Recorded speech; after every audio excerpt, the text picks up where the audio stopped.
The season is almost upon us, so I'm bringing you my updated running back rankings for 2024 fantasy football. Starting it off with the RB1 spot, we will have none other than CMC starting it off here in the S tier. And listen, I understand there is the injury concern with CMC. He's playing in one of the best offenses in the NFL. We've seen elite level production in the past, and add in the fact that even if CMC does not have a similar year that he had last year, even if it goes down 10%, CMC is still going to be a league winner. Right now, I have CMC projected for 369.6 PPR fantasy points, have him as my RB1. 1,300 rush yards, 4.5 yards per carry, 12 total rushing touchdowns on top of 79 receptions. That's my projection for CMC. Reason I have him here in the S tier. And listen, I think right now there's probably about 3 guys that you can add into the S tier overall. So I'll add in my next 2. We got Bijan Robinson and Breece Hall. And there's a lot of debate happening in the fantasy football streets between Bijan Robinson and Breece Hall, who you're going to be taking, because Breece Hall, we saw that elite level upside, that elite level fantasy points last year without Aaron Rodgers. So you're just assuming that it's going to get even better in year 3. You got Bijan Robinson, who had a terrible offense with Arthur Smith and terrible quarterback play, but you're also expecting it to get better in year 2 with Kirk Cousins or Michael Penix, whoever the quarterback ends up being with this new coaching staff. I have Bijan Robinson projected 1 point higher currently right now in my model than I do with Breece Hall. So you are just going to be able to take whoever you want here. If you prefer Breece Hall, I'm not going to hate you. I'm not going to debate you. Think this S tier is super solid. Of course, I think Christian McCaffrey might be in his own tier of his own. That's why you're having to take him at the 101 in your fantasy football drafts. Starting off with this S tier with Christian McCaffrey, Bijan Robinson, and Breece Hall makes me feel really good. And we're going to move on to this overall A tier. And I'll be completely honest, I've been drafting these guys kind of mixed matched, and it really just depends on my day. So starting it off in my A tier, we have Jonathan Taylor, and I have Jonathan Taylor right now projected 287 points in PPR as my RB4. Not only do you get the addition of having him now play with Anthony Richardson, because we didn't get to see that last year, but we add in the fact that another year with Shane Steichen and this overall offense, when Jonathan Taylor fully took over for Zach Moss, Jonathan Taylor was an absolute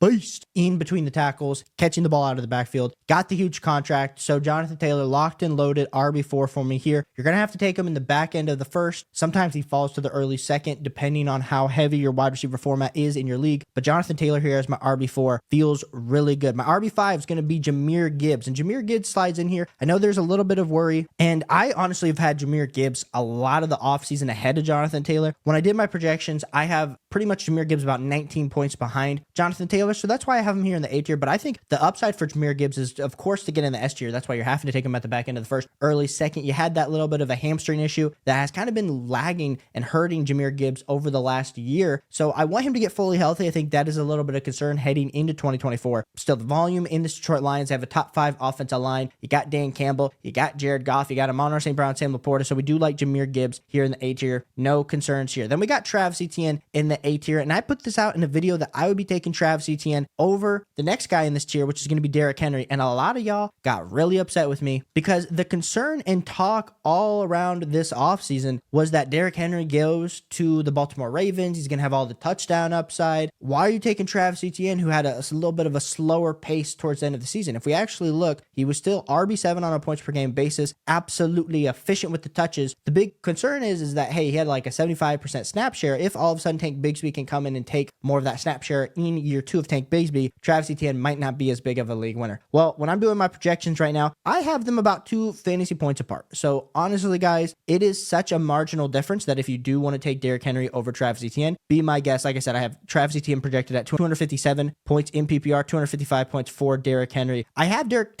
Henry getting more touchdowns. I have Derrick Henry getting 12 touchdowns, Travis Etienne getting 8. So for those of you that are saying, Caleb, the touchdown upsides were there for Derrick Henry, I agree with you. I 100% agree with you. For me, it really comes down to the receptions. I think Travis Etienne is going to get somewhere around that 49 to 52 receptions that he's gotten over the last 2 years. And then I think Derrick Henry is probably going to get somewhere around 33. So you're really going to have to bank on, if you're in a full PPR format, the Travis Etienne getting a lot more of those receptions. Now, if it's not full PPR, if it's half PPR or standard, of course, we'll push Derrick Henry up the board. But these are based on full PPR rankings. Now we move on to Saquon Barkley, who kind of is the end of this tier for me. And Saquon Barkley ends up on the Philadelphia Eagles Eagles offense that's the best offense that he's had up to this career. Now, we look at Saquon Barkley, and that efficiency's kind of dropped off since his rookie season. Now, that could be a multitude of factors. Not only that torn ACL, not only him coming back and then having a ton of ankle injuries in that year removed from the torn ACL, and then last year just playing in a terrible offense. I have Saquon Barkley projected at 248 total points in PPR, which is about 8-10 points difference between him, Derrick Henry, and Travis Etienne. So I'm a little bit concerned about the overall rushing touchdown upside that he's going to have in this Philadelphia Eagles offense. I have him projected right now for 7, which could potentially be a little bit lower than projected. I do have him also getting 45 receptions, so I don't know what that ultimate level touchdown upside is. If he can get to,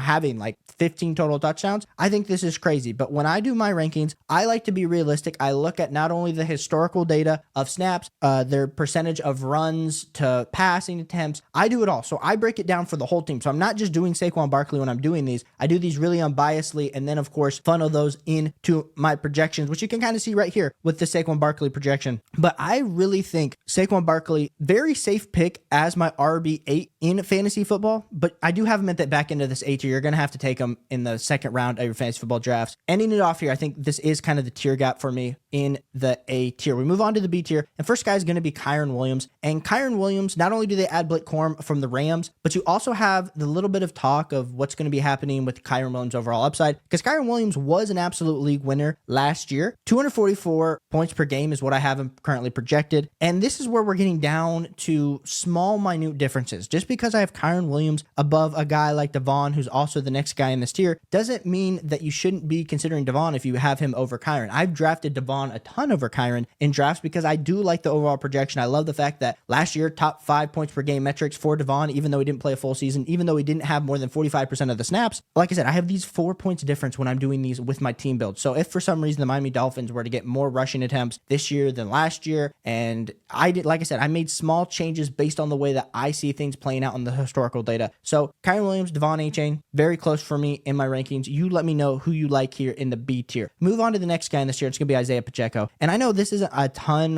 different than a lot of other rankings that you probably have seen. Playing in a great Kansas City Chiefs offense, really the only back in this offense. I like some Isaiah Pacheco. I think Isaiah Pacheco, it's a little bit less than Devon and Kyren for me in this tier. Like if Isaiah Pacheco is your RB1, I don't feel great about it. But if you can get him maybe potentially as you're going to have to draft him as an RB1 if you absolutely wait. But I don't feel great. I don't know the overall projection. Like I said, I have him as my RB11. I could see things going exceptionally well for Isaiah Pacheco. I could also see things being more of a high-end RB2 for Isaiah Pacheco. So here safely in the B tier, but I do feel like Isaiah Pacheco has to be here just based on the offense, based on the offensive line, based on the fact that he's playing with Patrick Mahomes. My next guy here in the B tier is going to be Alvin Kamara, who I absolutely love Alvin Kamara this year, 231 points in PPR. And he's might be the hardest player to rank in my running back rankings, just because we don't when you calculate his snap share, it's hard to do his actual efficiency that he has on the ground, because last year RB4 on a points per game basis, even though he didn't play the full season, he hasn't played the full season the last 2 years. Last year was more suspension based. The year before that was a little bit injury. I currently have him for 79 targets and 59 receptions with Alvin Kamara, which feels low based on his last few years. It's hard for me to give him more of a target share without really seeing how this year with Derek Carr, is it going to be Derek Carr, is it going to be Spencer Rattler? So I feel very appropriate with Alvin Kamara as my RB12. Things could change over, of course, the next few weeks. Like I said, we're constantly updating, tweaking these rankings, but Alvin Kamara right now is my RB12 for me, and kind of ends off this B tier for me. We start in the C tier, and James Cook, who is going to be the primary running back for the Buffalo Bills, enters here. The Buffalo Bills as a whole was a really hard one for me to project and kind of dive into the overall metrics, in the sense that we don't know what these wide receivers are going to be getting on a game-by-game basis, what their target share is going to look like. Are they going to have to rely on the run a lot more this year than in previous years? Is James Cook going to be a lot more involved in the passing attack? Because I have him for 47 receptions, but you could discuss and talk me into a guy like James Cook getting up to 60 total receptions this year. So I do like him as my RB13 here. And then my RB15 is going to be Rachaad White. And Rachaad White, same thing. Leaves Dave Canales, had a ton of receptions last year. In PPR, 212 points projected is what I have him. If it's a half, or if it's even standard,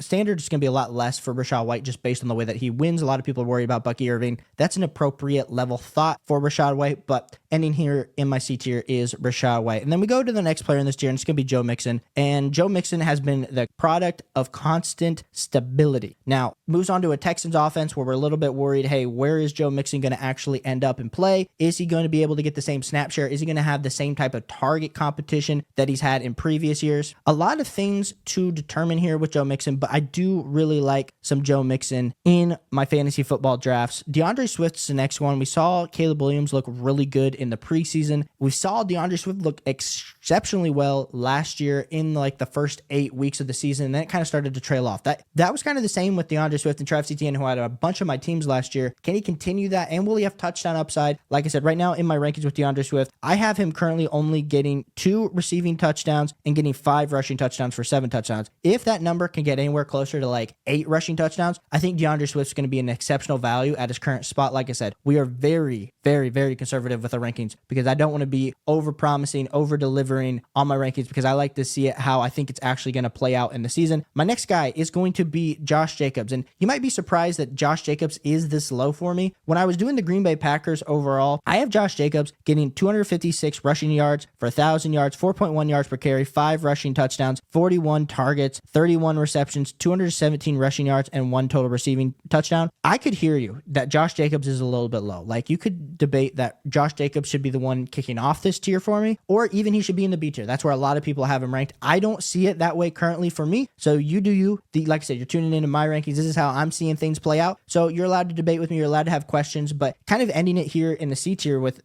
Josh Jacobs, I am questioning that overall upside. Kicking it off to the D tier, and we'll kind of do this a little bit more rapid fire here. We got Javonte Williams leading off this tier. I think Javonte Williams is 100% undervalued this year. I think the Denver Broncos are going to be running the ball a ton. I don't like the overall efficiency that they're going to be having, so it's a lot more of a volume game for Javonte Williams for me in my rankings. Kenneth Walker is the next guy, which also feels low. Kenneth Walker should be on a talent-wise in the A tier. That's how talented of a running back he is. But what that situation is going to be like in this new offense with Zach Charbonnet still behind him, with Ryan Grubb calling the calls, still to be determined for a guy like Ken Walker. We move on to the next guy in this tier, and it's going to be David Montgomery. Like I said, the overall touchdown upside is absolutely efficient for David Montgomery in this offense. I love him here in the D tier. I got Raheem Mostert, which feels earlier. You don't have to draft him this early in the D tier typically, but I do like Raheem Mostert. I like the overall value that he's possessing. You know what? Jonathan Brooks continues to climb my D tier rankings, my running back rankings. So I do like Jonathan Brooks as he climbs up into my D tier. I think he's super efficient. I think if he can get healthy, that's the big question playing in this Dave Canales-led offense. I then have Aaron Jones, and Aaron Jones, I just would like to address something with Aaron Jones. Aaron Jones feels low for me, but when I actually did my projections with Aaron Jones, I actually had him way lower than this. And so my concern is that I feel like I'm fighting myself on Aaron Jones because I know the talent, but I know the age, and I know the situation that he's walking into with Minnesota. He could 100% prove me wrong, but I am a little bit worried about his overall upside in this offense. And then moving it on to my E tier, we'll make this real quick. We got Ramondre Stevenson. We have Nick Chubb, which I got a ton of hate on Nick Chubb and this overall ranking in talking about how I absolutely love Nick Chubb's overall value because you have to draft him compositely at RB35. I think this is appropriate. I know he's torn everything in that knee. I'm worried about the explosion too, but I think here in the E tier feels really good. And then we got Zach Moss and Gus Edwards to kind of round this out. And then probably the next 2 guys, if I'm just continuing to do this, is going to be like Najee and Jaylen Warren. So a few guys are missing from this list. James Conner, I still like the value on a points per game basis, but he's been someone that's probably slide in right there, and probably like Trey Benson. Tony Pollard will slide into my F tier. Brian Robinson here, Zeke, and then we could put Blake Corum right here. So that's kind of my tier rankings for fantasy football for this early. Like I said, these are my first running back rankings that I've put out because we are still working on it. We're still diving in. Like I said, I hope you guys could see my projections. Hope you could hear my thoughts. Let me know which of these running backs I got wrong. Let me know which of these running backs I got right. Appreciate you guys for tuning into this video. Watch these 2 videos if you haven't, and I'll catch you on the next one. Peace.